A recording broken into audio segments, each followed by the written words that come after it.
एक शब्द प्रयोग किया है हम लोगों ने, सुना है, ऋषि। ऋषि कहते हैं, ऋषि अगस्त ऋषि हैं, कोई और ऋषि हैं। फिर कभी कभी एक शब्द प्रयोग करते हैं मुनि। श्रुति में, वेद में लिखा आचार्यवान पुरुषो वेद, आचार्य। ये तीन शब्द को थोड़ा अलग अलग करके समझो, ऋषि, मुनि और आचार्य। सबसे पहले ऋषि, हाँ, ऋषि को कहते हैं, जो सूत्र है ऋषि का, दर्शनवंतः कुहुक माया साठ्य अहंकार दंभ अनृत वर्जिताः ऋषयाः। ये है ऋषि शब्द की परिभाषा। ऋषि शब्द की परिभाषा है दर्शनवंतः कुहुक माया साठ्य अहंकार दंभ अनृत वर्जिताः ऋषयाः। ऋषि कौन कहे गए हमारे यहाँ पर? तो ऋषि की पहचान हुई सबसे पहले तो वेद की ऋचाओं का मंत्र दृष्टा हो। जैसे गायत्री मंत्र के दृष्टा ऋषि हैं विश्वामित्र। इसीलिए जब विनियोग करना होगा गायत्री मंत्र का तो हम विश्वामित्र का नाम लेंगे। वेद के अनुसार, वैदिक रीति के अनुसार, वैदिक परंपरा के अनुसार वेद की ऋचाओं का ज्ञाता होना चाहिए उसको, तब हम उसको कहते हैं ऋषि। अगर वेद की ऋचाओं का ज्ञाता नहीं है, भले ही वो कोई और साधन संपन्न होवे, हो सकता है सज्जन है, दयालु है, हो सकता है प्यासे को पानी पिलाता होगा, हो सकता है कहीं दूसरे देश में है, कोई और सज्जनता के लक्षण हैं, लेकिन अगर वेद की ऋचाओं को वो नहीं जानता है, वैदिक परंपरा को नहीं समझता है, तो हम उसको ऋषि नहीं कहेंगे। ऋषि माने मंत्र द्रष्टारः ऋषय, जो वेद के मंत्रों का जानने वाला है। ठीक है। दर्शनवंता। अब दूसरी बात है, जो वेद की ऋचाओं का ज्ञाता है तो केवल वेद की ऋचाओं का पाठ न कर लेवे, जैसे कि हमारे यहाँ पुरोहित वर्ग कर लेता है। अनेक बार आप देखोगे जो कुल पुरोहित है उसको पूरा का पूरा पुरुष सूक्तम याद है, रुद्री याद है, आप श्रृंगी लेकर के रुद्राभिषेक करने बैठ गए और पूरा का पूरा अष्टाध्यायी पाठ करता जाता है, याद है उसको। तो वेद की ऋचाएं उसको याद तो है, लेकिन उसके अर्थ को उसको पता नहीं। तो दर्शनवंतः, दर्शनवंतः माने वेद की ऋचाओं का मर्म समझने वाला हो। इस ऋचा का अर्थ क्या है, इस मंत्र का अर्थ क्या है, ये मंत्र क्यों प्रयोग। अब ओम भूर्भुवः स्वः, इतना बोलने में कोई मुश्किल नहीं, बच्चा भी याद है, उस बच्चे को भी याद है ओम भूर्भुवः स्वः तत्सवितुर्वरेण्यम। लेकिन भू भुवा स्वः ये तीन व्याहृति है, ये तीनों व्याहृति जाके ओम में समा जाती है। इसका क्या अर्थ है, इसको समझने के लिए बहुत समय लगता है। तो दर्शनवंतः, वेद की ऋचाओं का उसको अनुभव हो, उसके मर्म को जानता हो। अब समझना अगली बात, एक बहुत विचित्र मना स्थिति होती है। अब ऋषि शब्द की व्याख्या है और मुंडक उपनिषद के शांकर भाष्य में है। मुंडक उपनिषद के 3:1-6 में पढ़ लेना आप लोग, वहां से उठाया है। हाँ, तो हाँ,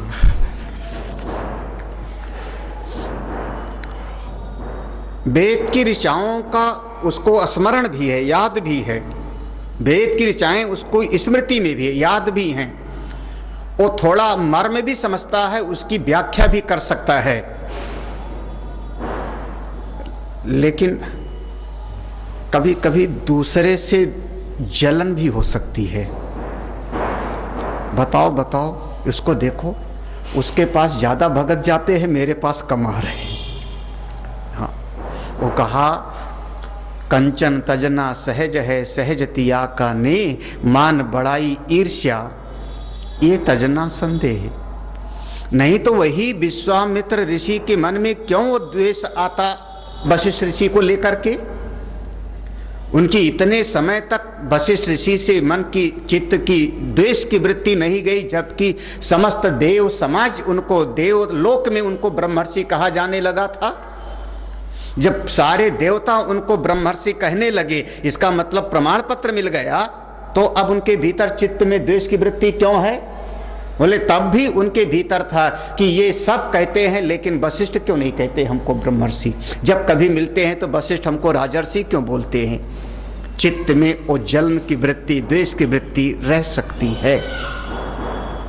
और चित्त में द्वेष की वृत्ति किसी से ना होवे, इसको कहा कुहक वर्जितम। कुहक, दृष्टि दोष ना होवे। हाँ, जो आपकी दृष्टि में होगा वही आपको दिखाई पड़ता है। जो दृष्टि किसी एक सत्संगी ने, कोई एक सत्संगी ने हमको व्हाट्सएप पर एक मैसेज भेजा, व्हाट्सएप पर मैसेज भेजा, आप लोग समझ रहे होंगे, व्हाट्सएप ज़्यादा समझते हो आप लोग आजकल, है ना? तो मैसेज भेजा तो जल्दी तो बहुत कम लोग भेजते हैं, हाँ गिने चुने लोग ही भेजते हैं, 2 ही 4 लोग। तो जो मैसेज भेजा तो उसको मैंने जो है कुछ उसका उत्तर नहीं दिया, तो वो अंगूठा ऐसे बना हुआ था, है ना, अंगूठा ऐसे बना हुआ, मैंने उसको जो है भेज दिया। तो उसने हमको फिर से उत्तर में क्या लिखा, आपसे और क्या आशा की जा सकती है थप्पड़ और घूंसे के अलावा। आपसे थप्पड़ और घूंसे के अलावा और क्या आशा की जा सकती। अब एक घूंसा मैंने मारा उसको, आप सब लोग भेजते हो कि इसका मतलब क्या हुआ? बहुत अच्छा। हाँ, लेकिन उसने तो कहा कि आपसे और क्या आशा की जा सकती है थप्पड़ और घूंसे के अलावा। फिर उसका मैंने कोई जवाब नहीं दिया। तो चित्त में तुरंत आया कि यथा दृष्टि तथा सृष्टि, मन में कोई ना कोई वृत्ति खराब है, या कभी वो डरा होगा, कभी हमने गुस्सा किया होगा, तो उसको उसमें वही दिखाई पड़ा ना।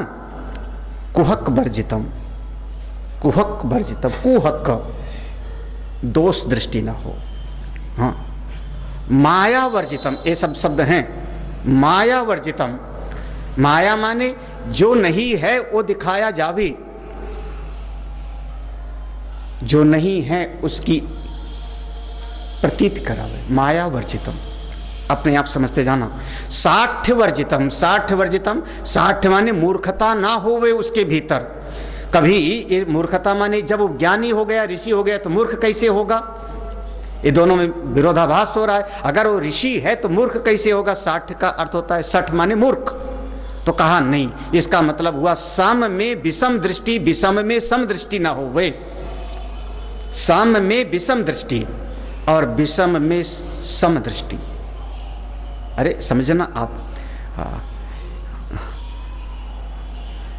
गाय का गोबर और खीर बिल्कुल एक है।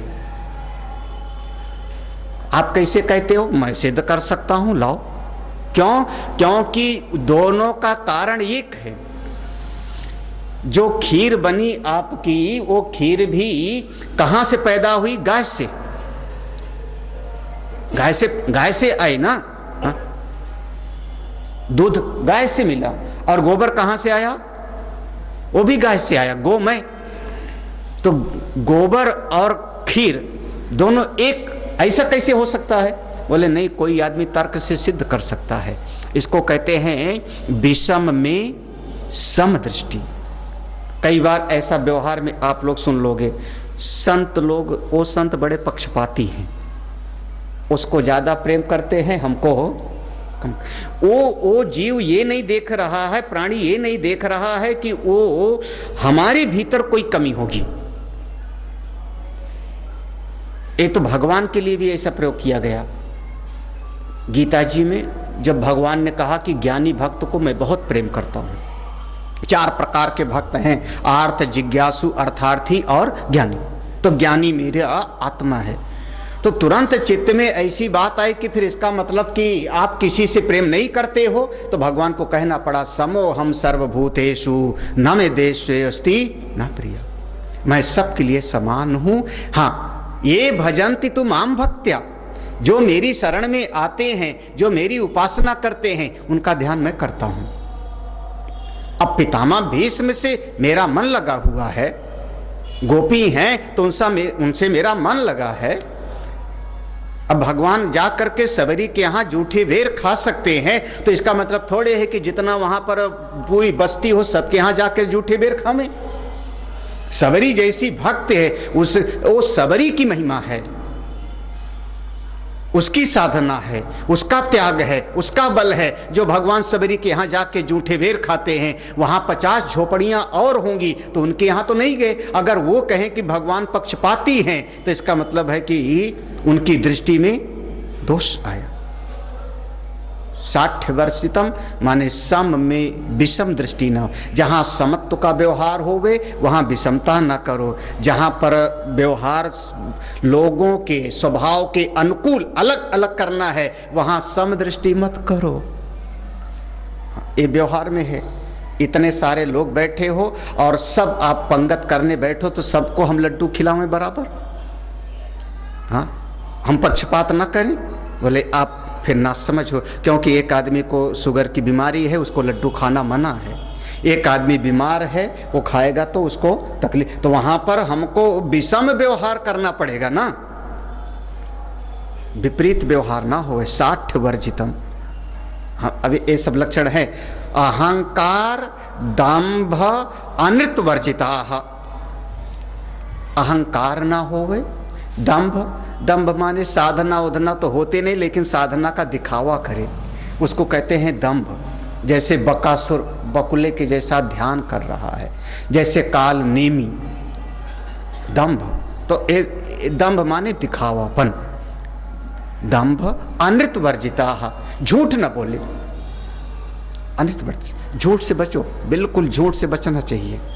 हाँ, बहुत बार, एक बार नहीं बहुत बार, जैसे हमको किसी ने फ़ोन किया, अब हमसे फ़ोन किया, स्वामी जी आप कहाँ पर हो? कहाँ पर हो? हम बताना भी नहीं चाह रहे हैं कि कहाँ पर हैं, हम नहीं बताना चाह रहे, जाओ पता करो। तो हमने कह दिया रोड पर हैं, सड़क पर हैं। हमने, हाँ, एक ने बंगलौर से पूछा, बंगलौर वाले ने, कहाँ पर हैं? तो हमने कहा पृथ्वी के ऊपर आकाश के नीचे। मैंने ऐसे लिखा। झूठ है क्या? हाँ?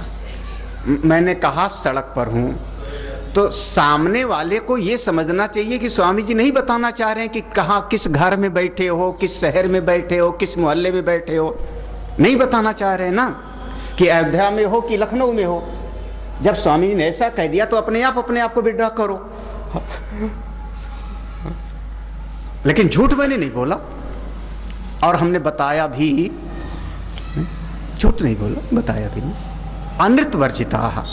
बहुतों का अनुभव होगा, बहुतों का अनुभव होगा। अनृत वर्जिता। अगर आप इस साधना में चलते हो, इतने लक्षण बताया ऋषियों के, ये ऋषि के लक्षण। ऐसा कोई होवे तो उसको हम कहते हैं ऋषि। ठीक है, नंबर 1।